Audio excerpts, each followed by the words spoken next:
The dispute between Donald Trump and Justin Trudeau over Canada's financial contribution to NATO is a sideshow. The real story is that Canada is being drawn increasingly into America's wars. That is the import of Trudeau's announcement last week on Iraq. Canada is already training Iraqi troops in the north of the country, as well as working in an unspecified manner with Kurdish militias there. The UN Mali patch is shown on a Canadian Forces member's uniform before boarding a plane at CFB Trenton on Thursday.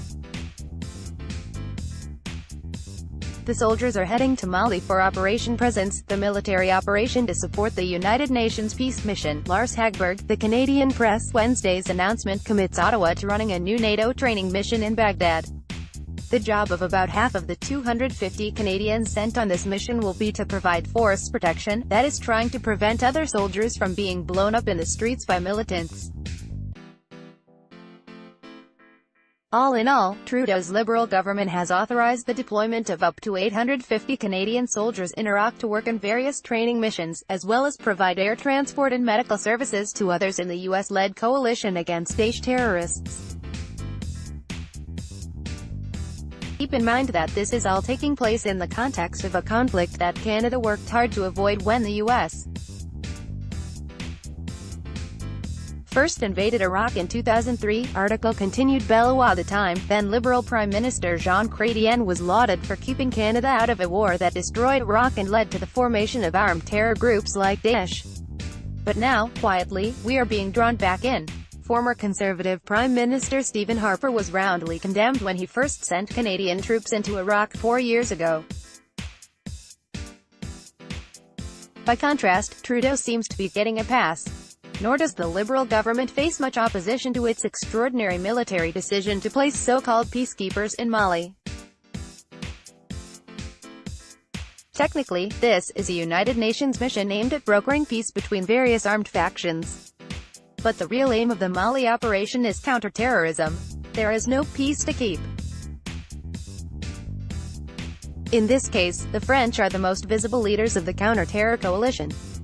The Americans, by contrast, maintain a low profile and prefer to operate out of neighboring Niger. At least 250 Canadian soldiers will be sent to Mali, where they are expected to provide logistical, medical and transportation support to forces operating on the ground. Article continued below. The third war that Canada is being drawn into is the new Cold War against Russia. Trump himself may not think Russia a threat, but the U.S. military establishment certainly does, particularly after Russia's 2014 annexation of Crimea. The U.S. is using NATO, which now includes former Soviet satellites such as Romania and Bulgaria, to contain Russia along its western border. It is also providing training and arms to Ukrainian forces and has deployed troops to Poland. Canada is gleefully taking part in this new Cold War. It has sent roughly 200 soldiers to Ukraine to train that country's soldiers. It leads a battle group, including 540 Canadian soldiers, in Latvia. It has taken part in air exercises in Romania. Under Trudeau's father, Pierre, Canada drastically scaled back its NATO operations in Europe. Under Justin Trudeau, it is ramping them right back up.